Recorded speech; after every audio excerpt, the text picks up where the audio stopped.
synthesis result khainge iti synthesis result kha traffic a lim takin hiom do ne om Doctor, kati synthesis result ka inge achan chin.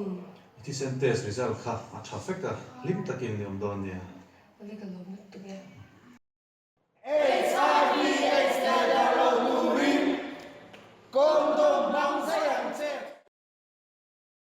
Birthday no dia diam le birthday ka.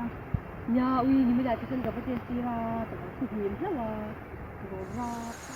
我做 HIV positive 跟呀 information 可以sao. 我出 boy 跟跟点了哈，你没听见没？第三等多，不don po di sia ke di hai la. 我跟跟点了，在你打个没几点来去去。